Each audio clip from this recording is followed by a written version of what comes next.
Bom dia, pessoal, tudo bem? Eu sou o professor do Robson e hoje nós vamos voltar aos nossos vídeos do nosso canal. Aproveitando para lembrar vocês de vocês se inscreverem no canal e de dar o seu like e principalmente de fazer seus comentários. Queridos, hoje nós vamos falar sobre a pílula do câncer. Nós vamos falar sobre essa cápsulazinha daqui, ó, certo? Que eu também fabrico, só que eu não fabrico com a pureza que o Dr. Gilberto fabrica, né? Estou tentando entrar em contato com o Dr. Gilberto, ainda não consegui, mas com certeza conseguirei. E quando conseguir, eu conversarei com vocês. Então vamos conhecer um pouquinho sobre a fosfoetanolamina. Eu ia, a princípio, mostrar como fazer a fosfoetanolamina, mas resolvi não fazer para que aqueles que estão fazendo mau uso dessa medicação, que isso aqui é uma medicação, certo? Apesar da Anvisa não ter legalizado, é uma medicação, tem efeito positivo, gostem ou não, tem efeito positivo, tá certo? Existem milhares de testemunhos, estão todos disponíveis na internet, é só você procurar. Então, pessoal, vou procurar trazer um pouco de luz sobre a fosfoetanolamina. Vamos lá. Primeiro, repare bem, a fosfoetanolamina, pessoal, ela é obtida quando eu reajo o ácido fosfórico com a etanolamina, coisa que qualquer químico pode fazer, não tem problema. Qual então é o problema? O problema é você chegar no grau de pureza, pessoal.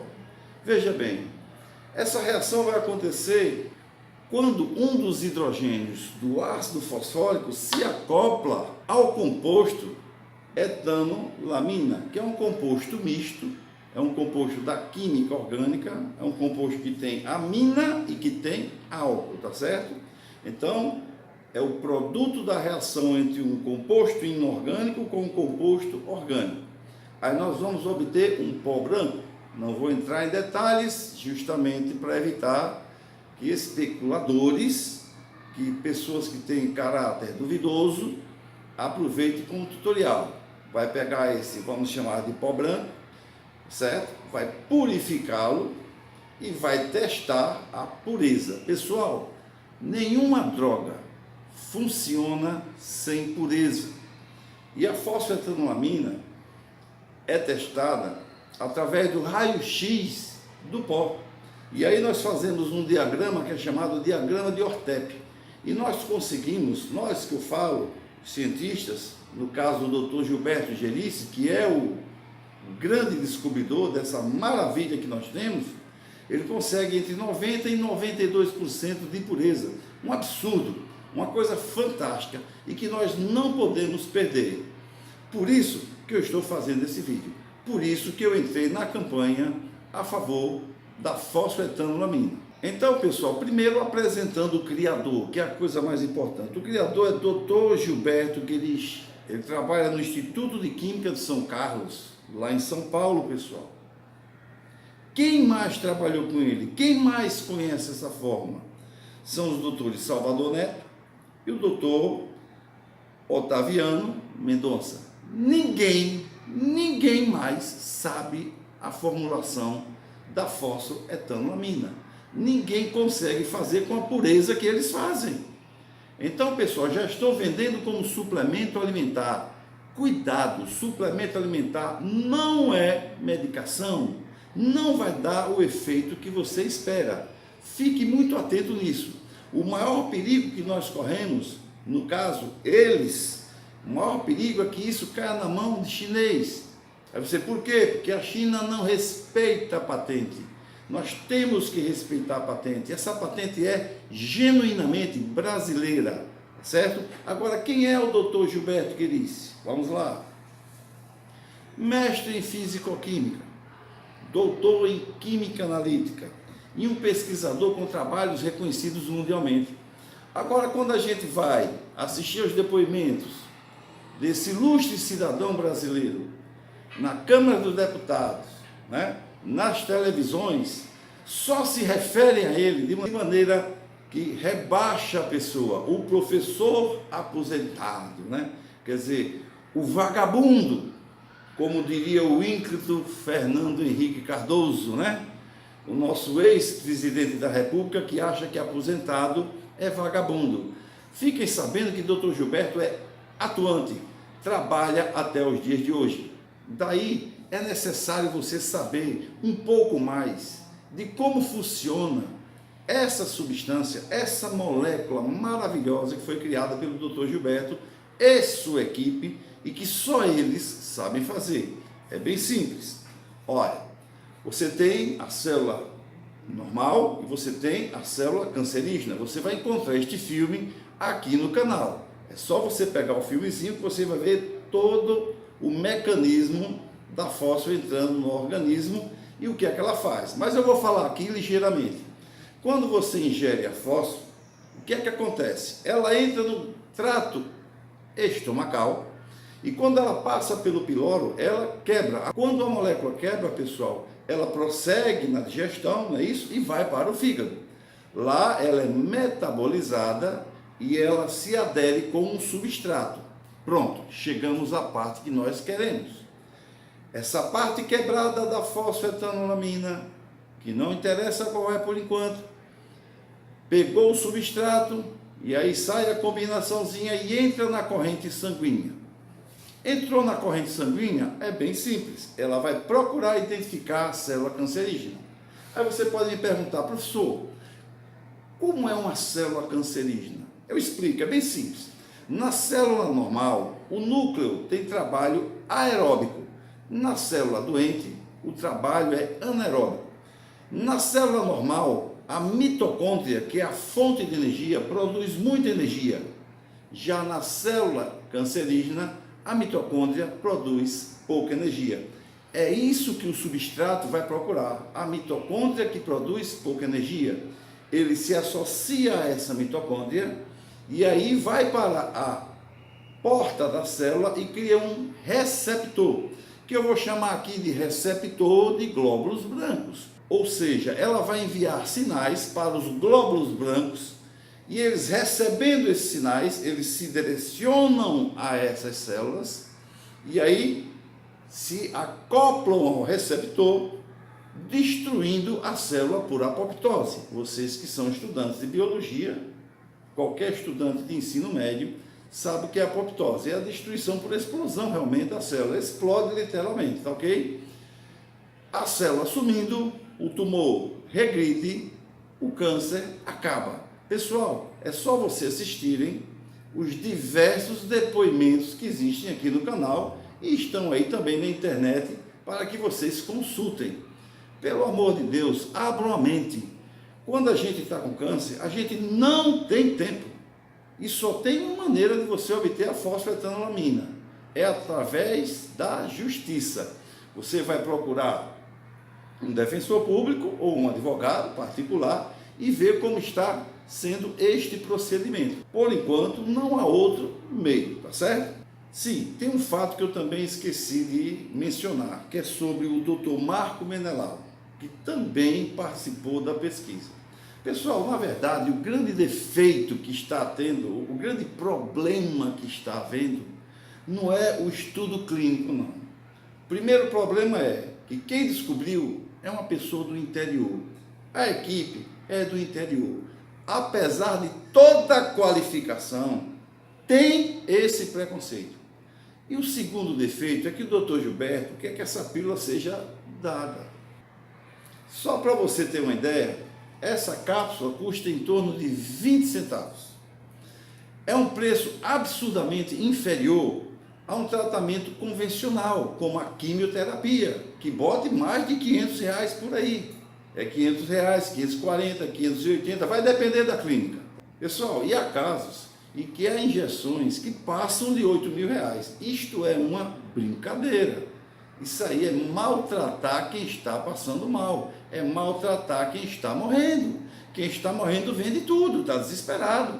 E, infelizmente, nós temos pessoas sem escrúpulos que estão fazendo a fósforo falsa, vendendo sem pureza. Não comprem, Não comprem porque o efeito é nulo.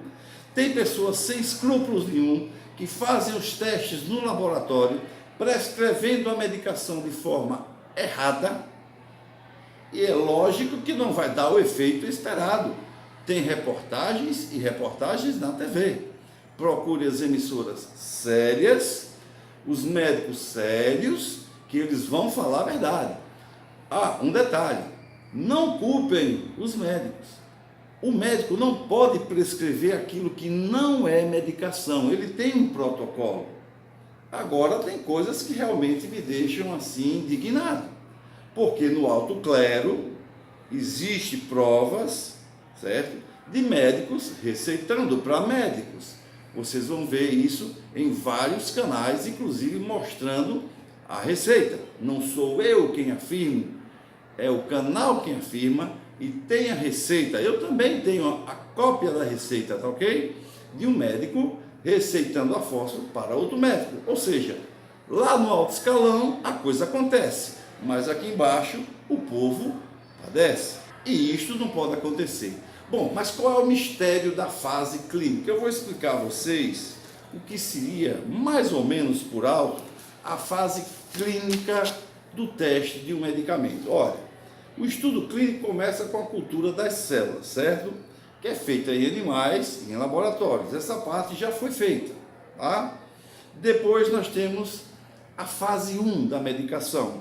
Na fase 1, o que acontece? Você vai pegar um pequeno número de pacientes, vai testar essa droga com esses pacientes, para você ver dosagem, absorção, metabolismo, para você ver a eficácia do remédio, o efeito do remédio, se tem efeito colateral, se são muitos efeitos ou poucos efeitos, e principalmente a toxicidade. Esta é a fase 1. Numa segunda fase, o que vai acontecer? Você vai aumentar o número de pessoas, certo? Novamente você vai ver a eficácia da medicação, ou seja, se ela está produzindo efeito. Novamente se acompanha a toxicidade. Isso aí você não pode deixar de acompanhar também na fase 2. E o que acontece na fase 3? Na fase 3 você aumenta mais o número de pacientes, só que agora de uma maneira que pode ser até global, que envolve vários centros. Você pode fazer pesquisa em São Paulo, no Rio, até no exterior, e aí você faz as comparações, tudo bem? Você pode fazer em países diferentes, continentes diferentes, e você faz as comparações para ver a eficácia, para ver a dosagem, para ver a toxicidade, tudo isso, poder de absorção da molécula, tudo isso tem que ser acompanhado. Agora, um detalhe, na fase 3, pessoal, nós temos duas frentes, veja bem, eu anotei aqui. Uma das frentes, você vai pegar os pacientes e vai deixar eles no estado padrão, ou seja, com as drogas que já são conhecidas, as drogas que já estão no mercado, e ver a evolução do paciente, tá certo? Já a outra frente, você vai usar a droga nova.